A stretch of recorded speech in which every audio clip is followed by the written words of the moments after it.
Cette semaine sur ANN, le président de l'Église adventiste du 7e jour de la région de l'Asie du Sud et du Pacifique est décédé à l'âge de 56 ans. Plusieurs structures d'un site de camp adventiste dans l'ouest de l'Australie ont été détruites à cause d'un feu de brousse. Et des secouristes adventistes offrent leur aide après un récent tremblement de terre de magnitude 6,7 qui s'est produit en Inde. Ces histoires et d'autres à suivre.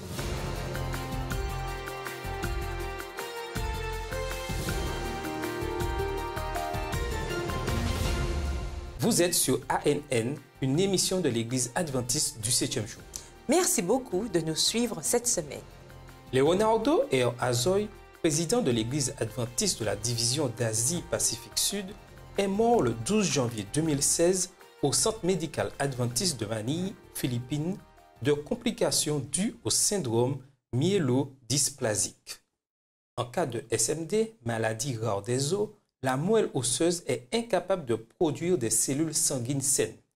Azoy avait été récemment nommé en juillet 2015 président de la région de l'Asie du Pacifique Sud.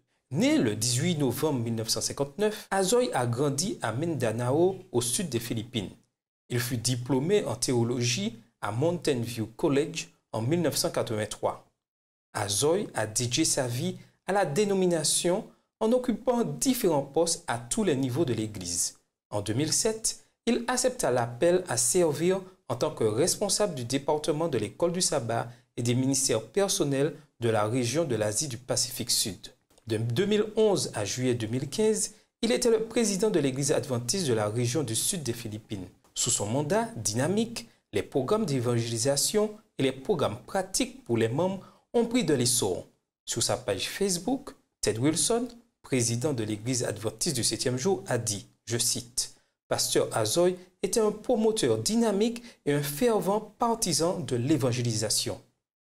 Il était un vaillant gardien des vérités éternelles, des Écritures et du merveilleux mouvement du retour que Dieu a placé aux mains des adventistes du 7e jour. » Fin de citation.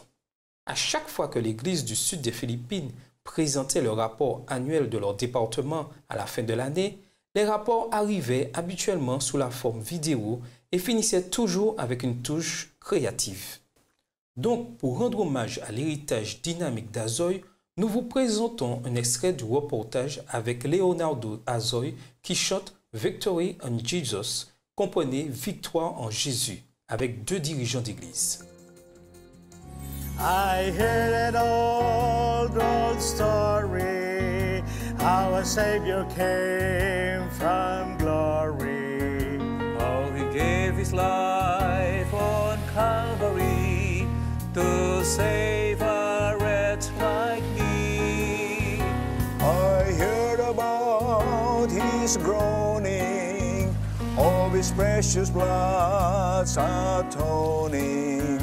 Then I repented of my sins and won the victory. Azoy laisse derrière lui sa femme Elma Vasquez Azoy, leurs enfants, déjà adultes, Ernaz et Charnette, ainsi que de nombreux membres de la famille et amis qui pleurent sa mort et soupirent après le retour de Jésus. La semaine dernière, un feu de brousse dans l'ouest de l'Australie a tué 2 personnes et détruit plusieurs structures sur un site de camp appartenant à l'Église adventiste du 7e jour.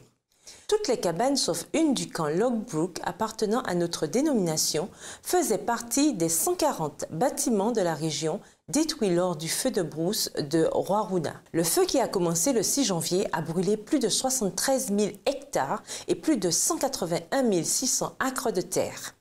Le secrétaire général de l'Église adventiste dans la région de l'ouest de l'Australie, Sid Griffith, a survolé le site de camp en avion 2 jours plus tard et a confirmé les dégâts. Le président de l'Église de la région de l'ouest de l'Australie, Terry Johnson, a posté les informations suivantes sur sa page Facebook.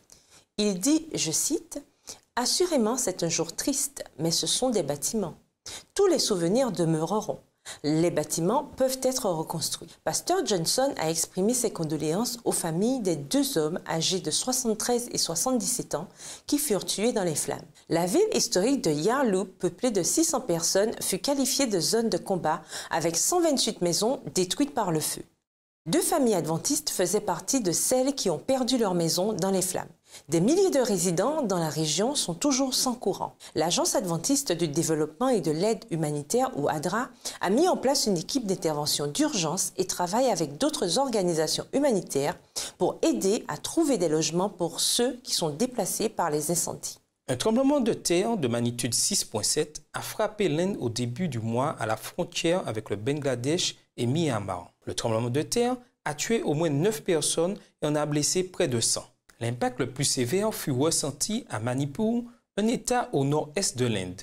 Des reportages ont indiqué que 6 personnes avaient été tuées et 40 blessées, et ce seulement pour le district de Tamenklud à Manipur. Dans l'heure qui a suivi le tremblement de terre, ADRA Inde a commencé la coordination avec d'autres organisations humanitaires et l'équipe basée dans l'État de Manipur a commencé à collecter les données préliminaires. ADRA Inde s'est associé à d'autres organisations humanitaires en plus du gouvernement de l'État afin d'aider plus de personnes. Le mois dernier, les résidents du Nicaragua ont eu la chance de voir la phase humanitaire de la jeunesse adventiste par le biais de la couverture des médias nationaux d'une collecte de fonds dans ce pays de l'Amérique centrale. Plus de 2000 éclaireurs et aventuriers ont lancé une collecte de fonds en faveur des jeunes handicapés organisée par le Téléthon Nicaragua Foundation. Comprenez la fondation du Téléthon du Nicaragua. L'importante organisation non gouvernementale locale a spécifiquement demandé à l'Église adventiste du 7e jour d'aider à lancer le programme. Les jeunes en uniforme et portant des récipients spécialement étiquetés ont envahi les rues et sont entrés dans des entreprises, des marchés, des restaurants et des barbiers pendant 2 jours. Ainsi, les éclaireurs et aventuriers ont collecté plus de 150 000 cordobas d'or nicaraguayens ou 6 000 $ américains. Marvin Gomez, le directeur du département de la jeunesse de l'Église adventiste au Nicaragua, a partagé l'impression générale sur la campagne de collecte. Il a déclaré, je cite, « Ceci fut une grande occasion pour nos jeunes de représenter l'Église. Ils étaient impatients de participer à ce grand programme en faveur de ceux qui ont des besoins spéciaux. » Il a poursuivi en disant, je cite, « Donc, c'était une formidable opportunité pour l'Église d'avoir un tel contact direct avec le public. » Les organisateurs du Téléthon Nicaragua Foundation ont remercié les dirigeants d'Église d'avoir supervisé ce qu'ils ont appelé une campagne de collecte de fonds bien organisée. Selon Gomez, un autre grand groupe de jeunes collecteront des fonds pour la fondation dans la région sud du pays le mois prochain. Le gouvernement national de la République dominicaine a récemment récompensé une radio adventiste du 7e jour pour son influence positive sur les familles à travers le pays. La radio adventiste Amanecer a reçu la National Medical Awards pour ses programmes quotidiens appelés Let's Restore the Family. Comprenez Restaurons la famille. La récompense est donnée une fois par an aux médecins et aux institutions qui contribuent positivement à la société. Radio Amanecer émet sur l'île depuis 33 ans et couvre 85% du pays avec des auditeurs estimés à 7,9 millions. Durant la présentation de la récompense, le directeur de The Awards, Dr Sergio Soles Taveras, a déclaré, je cite, « Let's Restore the Family » est récompensé pour sa contribution aux valeurs morales et spirituelles qui guérissent les familles émotionnellement et sont nécessaires pour rebâtir notre société. Fin de citation. L'émission Let's Restore the Family propose une table ronde de thérapeutes familiaux qui parlent de sujets importants et répondent à des questions en direct posées par téléphone ou réseaux sociaux. Miqueias Fortunato, directeur de Radio Amanecer, a expliqué pourquoi la récompense était significative pour la station. Il a déclaré, je cite, « Dieu veut voir les familles restaurées et le fait que Radio Amanecer ait été récompensée par une communauté scientifique comme celle-ci nous engage à continuer à partager les principes que Dieu a mis en place pour la famille. » D'après un magazine chrétien de premier ordre aux États-Unis, 2 des 10 découvertes archéologiques bibliques ont été trouvées par des fouilles menées par la Southern Adventist University dans l'État américain du Tennessee. L'Institut d'archéologie de l'université était associé à la Hebrew University of Jerusalem pour les expéditions à Khirbet, Keyafa et Lachish, où les numéros 4 et 5 de la liste de 10 éléments déclinés dans le magazine Christianity Today ont été trouvés. Des étudiants de la Southern University ont trouvé l'inscription Eshbaal à Khirbet Kiafa, localisée dans la vallée de Ela au sud d'Israël. L'inscription date du temps de Saül et David et mentionne un homme du nom de Eshbaal, le même nom que celui d'un des fils de Saül. Et à Tel Lachish aussi, les étudiants ont trouvé un ostracon cananéen, communément une pièce de poterie ou un morceau de pierre qui habituellement possède des inscriptions gravées ou d'autres formes d'écriture. La découverte fut significative parce que c'était la première fois qu'on trouvait une inscription proto-cananéenne en 30 ans d'archéologie en Israël. Pour Claudette Annette-Bick, l'appel pour aider les réfugiés a commencé bien avant que le terme « crise de l'immigration » en Europe fut inventé. Il y a 4 ans, elle a trouvé des moyens d'aider les réfugiés relativement peu nombreux qui vivaient dans sa communauté. Aujourd'hui, vous pouvez la retrouver accompagnée d'une équipe composée de 5 familles qui cuisinent des repas pour jusqu'à 400 personnes dans le camp de réfugiés de Dunkerque en France. Sam Neves a envoyé ce rapport. Dunkirk, a little town on the north coast of France. Dunkerque, une petite ville sur la côte, au nord de la France, a eu son lot de guerre. Durant la Seconde Guerre mondiale, plus de 300 000 soldats britanniques furent évacués de ces plages en une semaine, empêchant aux nazis d'être un coup fatal pour les Alliés. Ces derniers temps, les effets de la guerre sont de nouveau ressentis à Dunkerque. Il y a un camp de fortune de réfugiés grandissant qui abrite 2000 Kurdes et Persans, hommes, femmes et enfants déplacés à cause de la guerre en Irak et en Syrie. Mais aujourd'hui, une nouvelle forme de guerre fait rage à Dunkerque et une petite église adventiste est au cœur de tout cela.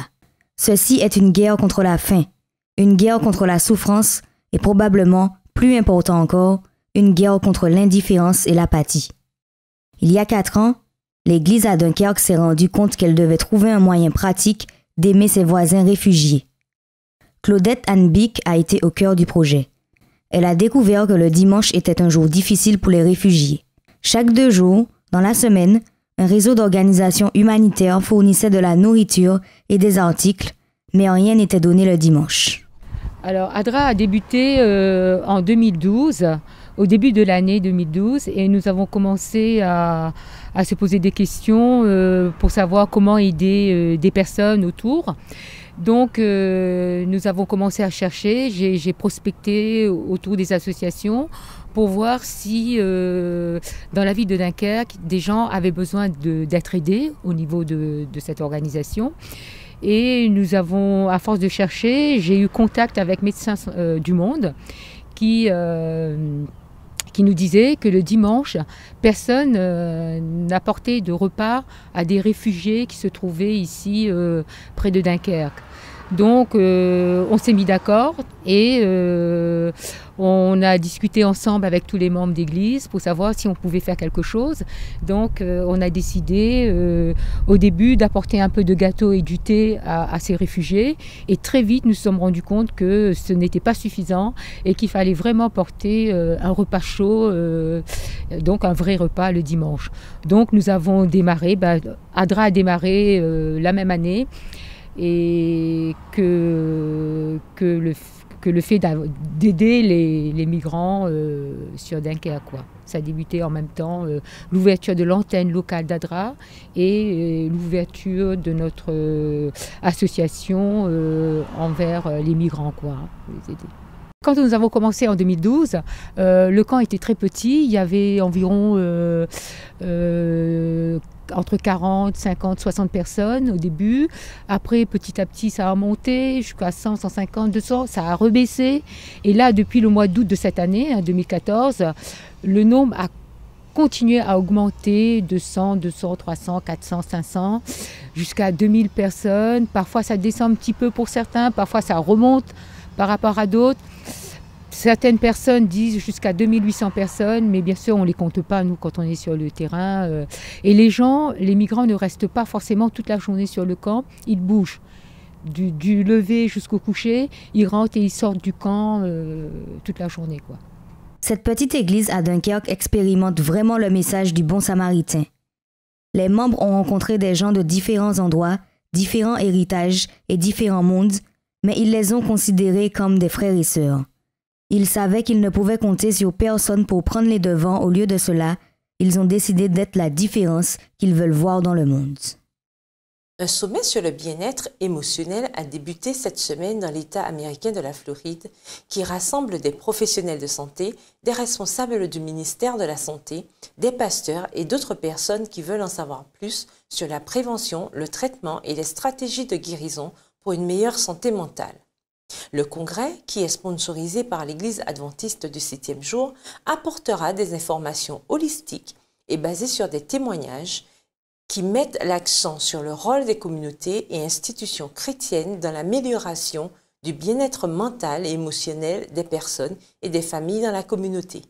Nous vous proposerons un rapport complet du congrès la semaine prochaine. À suivre, une école d'infirmières adventistes aux Philippines est classée parmi les premières à un examen national. Mais tout de suite, une réflexion sur le programme des 10 jours annuels de prière de l'Église. La mort inattendue de mon frère m'a choqué et a changé ma vie. Un ami à moi m'a dit « Pourquoi ne ferais-tu pas un triathlon ?» Alors j'ai fait de la natation, du cyclisme et de la course jusqu'à ce que je découvre que la vie est plus que la force humaine. Je cours parce que ma santé est importante. Je crois parce que ma foi est importante. Je m'appelle Ed et je suis un chrétien. Je suis un homme de fer et j'ai découvert que ma vie est importante. My whole life matters.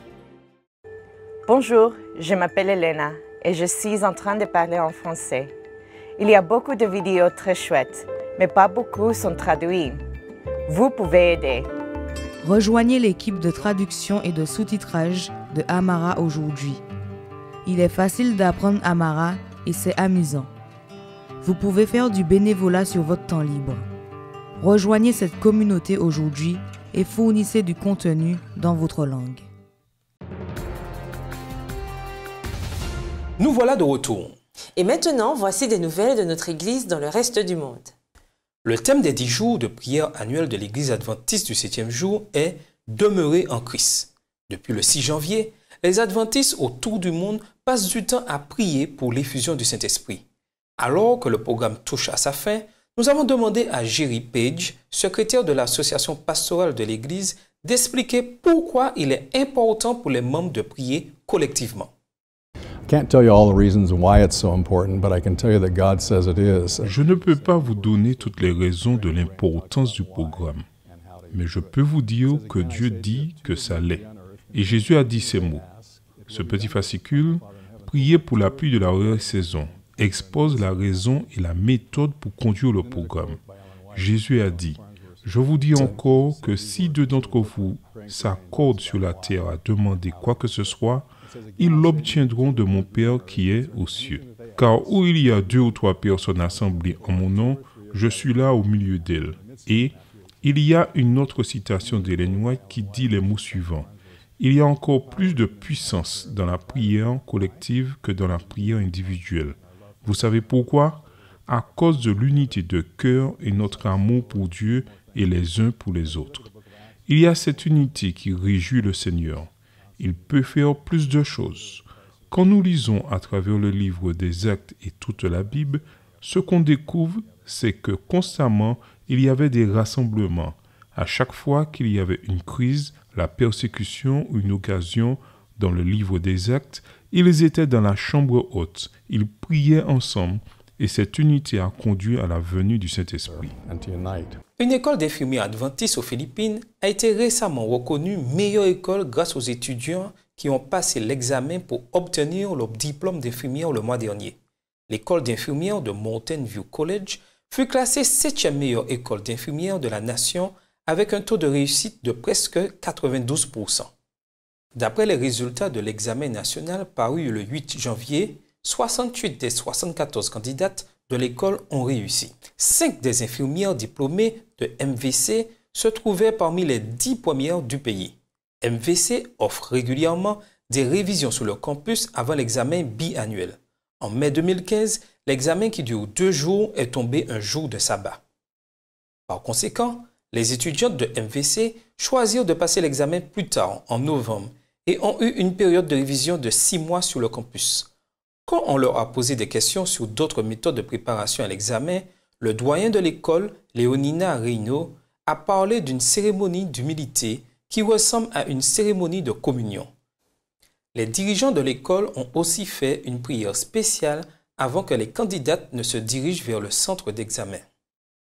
Ma prière, a confié Reno, est qu'elles soient des missionnaires médicales efficaces, quel que soit l'endroit où elles serviront Dieu, et qu'elles continuent à soutenir la philosophie de leur école. Un centre de médias adventistes en Espagne ce week-end lance une série d'émissions qui offrent des astuces aux jeunes alors qu'ils rencontrent différents problèmes dans la société d'aujourd'hui. Hope Media présentera le message des adventistes basé sur le livre d'Ellen White, Letters to Young Lovers. Comprenez Lettres à de jeunes amoureux, pour aider à commémorer le centenaire de sa mort. Les sujets incluent le mariage, la responsabilité sexuelle et savoir identifier le véritable amour. Voici la bonne annonce de 100 Years Without You.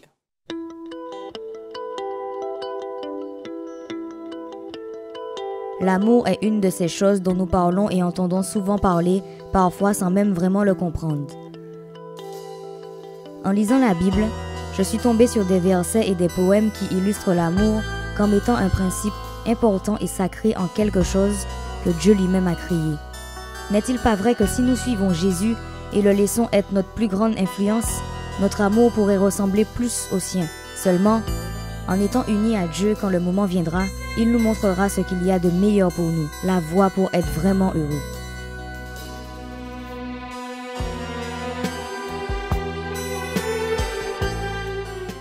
Durant la période de Noël dernier, les adventistes de l'Angleterre du Sud ont nourri 150 résidents sans-abri dans le cadre d'un programme annuel de Noël. Le Centre des adventistes a attiré des gens de toutes les parties de Londres, de cultures et d'origines sociales variées. En plus de la nourriture, le centre a proposé des coupes de cheveux, de l'aide pour postuler un emploi, des astuces pour écrire un CV, des vêtements et des discussions sur la motivation. Bien que les organisateurs n'attendaient que 100 invités, ils ont affirmé que Dieu a pourvu pour les invités en surplus qui avaient besoin d'une dose supplémentaire de compassion durant la saison. Des bénévoles de tous âges, enfants, éclaireurs et adultes, ont été volontaires pour donner un coup de main aux citoyens les plus vulnérables de leur communauté. Nous voulions poursuivre notre reportage sur les différentes manières dont les adventistes font la différence dans la vie des réfugiés en Europe. L'Agence de développement et d'aide humanitaire adventiste en Slovénie, qui a été en première ligne de l'aide humanitaire dans la région, continue à distribuer des objets pratiques.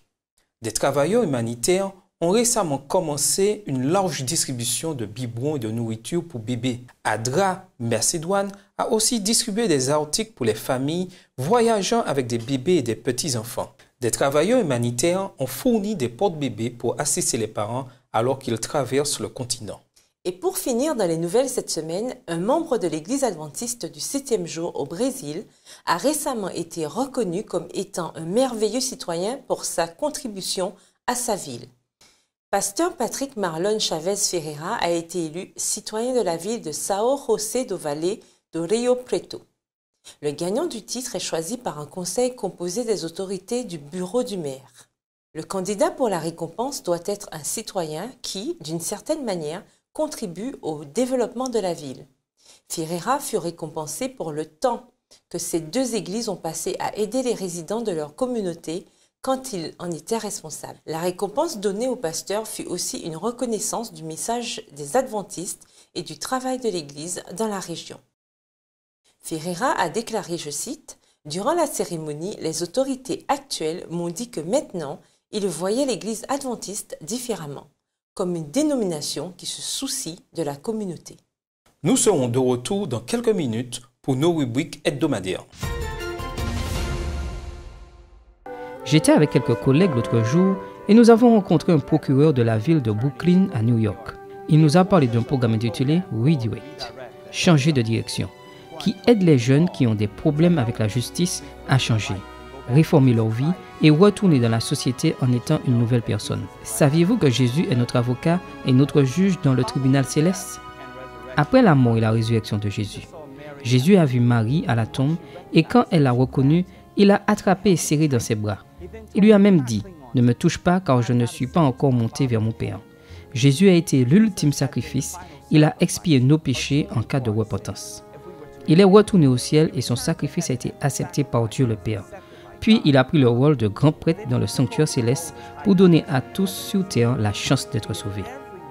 Quand il vient, il n'est pas un procureur, il est notre avocat universel. Quand nous avions des ennuis avec la loi de Dieu, il nous a placés dans un programme changé de direction appelé expiation. Nous promettons que si nous demandons le pardon, il est fidèle et juste de nous pardonner et nous laver de toute iniquité, et il nous remet dans la société en tant que nouvelle personne. Je suis si heureux que Jésus nous représente, vous et moi. Il n'a pas d'honoraire additionnel, pas de pourcentage à donner après la fin du procès. J'aimerais que vous sachiez que le salut est gratuit dans le sanctuaire de Dieu. After the case is over, I want to let you know salvation is free in the sanctuary of God. Pas de frais à la signature. Pas de frais cachés. Pas de contrat. Pas de date d'expiation. C'est le don de grâce gratuit de Dieu. Et c'est totalement gratuit. Acceptez ce cadeau.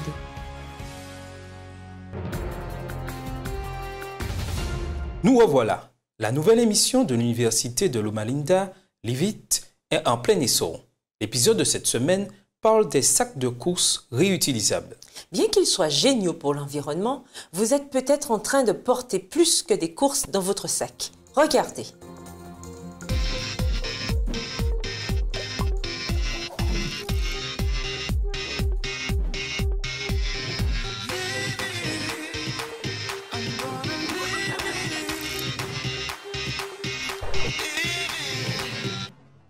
Dans un monde où nous sommes conscients qu'il faut recycler ou réutiliser pour prendre soin de notre environnement, voici quelques points à prendre en compte pour votre propre santé tout en préservant notre environnement.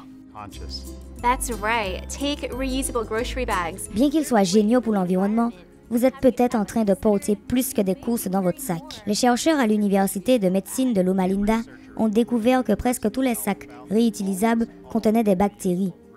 Et 10% des sacs réutilisés par les acheteurs contiennent des poux, une phytobactérie qui peut nous rendre malades. So, by being environmentally friendly, Dr Ryan Sinclair, microbiologiste de l'environnement. Alors, en préservant l'environnement et en pensant que vous devenez écologiste en utilisant ces sacs, en fait, vous augmentez vos chances de transport des bactéries dans le magasin ou que vous rameniez des bactéries du magasin chez vous. Si nous suivons la vie d'un sac réutilisable, il voyage partout, de notre maison, au coffre de notre voiture et au magasin. Une fois dans le magasin, souvent il est placé à l'avant du chariot, l'espace le plus contaminé qu'on puisse trouver quand on va faire ses courses. Puis nous plaçons ces sacs sur le tapis roulant, un autre endroit très contaminé. Ensuite, nous le replaçons dans nos coffres, un lieu douillet et chaleureux de prolifération de plus de bactéries et directement sur nos plans de travail dans la cuisine. And right on to our kitchen counters. I should make a reusable grocery bag that looks like a big... Cela serait comparable à un grand sachet de courses qui serait en fait un grand caleçon ou quelque chose comme cela. C'est comme si on faisait des courses avec des sous-vêtements sales. Ce que je pourrais conseiller, si vous avez des sacs réutilisables, nettoyez-les aussi souvent que vous les utilisez. La première étape pour désinfecter votre sac réutilisable, c'est de s'assurer qu'il soit en coton ou un sac qui puisse être lavé, contrairement à ceux faits en plastique ou en polypropylène. La seconde étape est de vous assurer que votre lessive est un agent désinfectant.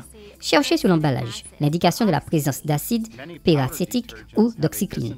Beaucoup de lessives en poudre ont déjà un désinfectant et si on veut utiliser une option de nettoyage naturel, le thym ou l'huile de thym est un nettoyant très puissant désinfectant. En utilisant toutes ces astuces, on peut finalement limiter la quantité de bactéries dans nos maisons. Voilà votre astuce du jour sur comment vous pouvez vivre en meilleure santé et plus longtemps. Pour en savoir plus sur l'émission Leavitt, l'émission de santé en ligne, visitez leavittlomalinda.org. Et maintenant, dans l'épisode de Histoire de l'Adventiste de cette semaine, écoutons l'un de nos tout nouveaux présentateurs, Kenry Hilton. Aujourd'hui, il nous donne un aperçu de l'histoire de l'homme derrière Uncle Arthur's Bedtime Stories. Comprenez les histoires qu'on lit à l'heure du coucher d'Oncle Arthur. Bienvenue dans cette semaine dans l'histoire de l'Adventisme. Cette semaine, nous célébrons la naissance d'un pionnier et nous émerveillons au miracle au milieu du désastre. Le 14 janvier 1896, Arthur Stanley Maxwell est né à Londres, en Angleterre. Certains d'entre vous doivent le connaître sous le nom de Uncle Arthur, comprenez Oncle Arthur. vu qu'il était l'auteur de Uncle Arthur's Bedtime Stories, qui fut publié en 1924. De plus, Maxwell a produit une série de 10 volumes d'histoires pour les enfants.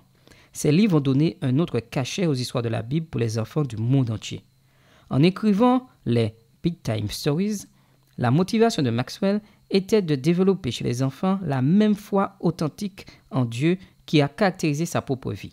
Il écrivit The Bible Story pour aider les enfants non seulement à comprendre la Bible, mais à l'aimer. Arthur Maxwell a écrit en tout 112 livres durant toute sa vie, un exploit phénoménal. Aussi, cette semaine, un lundi après-midi à 15h30, le 14 janvier 1907, un puissant tremblement de terre a frappé Kingston, en Jamaïque. Le séisme et les feux qui en ont résulté ont dévasté une bonne partie de la capitale de la nation et a pris la vie de 1500 personnes. C'était un jour important dans la vie des adventistes locaux, comme ça l'était durant la première session de l'Union des Antilles. Plus de 400 délégués se sont engouffrés dans l'église de la ville, l'église adventiste du 7e jour de Tex Lane. Malgré la perte significative de vie et le fait que des bâtiments furent détruits dans cet événement catastrophique, grâce à Dieu, l'église échappa à de graves dégâts. De plus, le directoire de l'église fut préservé ce jour-là, vu que tous les délégués officiels de l'église furent saufs. C'était cette semaine dans l'histoire de l'adventisme. Merci de regarder ANN. Nous vous donnons rendez-vous la semaine prochaine pour plus d'informations sur le plateau d'Espérance TV Interamérique. En attendant, rejoignez notre groupe de discussion sur Facebook, Twitter et Instagram. Vous pouvez vous connecter avec des adventistes du monde entier à travers plus d'histoires, de photos et de vidéos. Visitez Facebook/Adventist News, Twitter @Adventist Church et Instagram @Adventist Church. Notre bonne nouvelle pour cette semaine vient du livre de Jean au chapitre 4, verset 9. Le passage déclare « L'amour de Dieu a été manifesté envers nous en ce que Dieu a envoyé son Fils unique dans le monde afin que nous vivions par lui. » C'était notre programme de la semaine et rappelez-vous, vous pouvez toujours aller sur le site news.adventist.org pour plus d'informations et de vidéos. En attendant notre prochaine édition, que Dieu vous bénisse. À bientôt!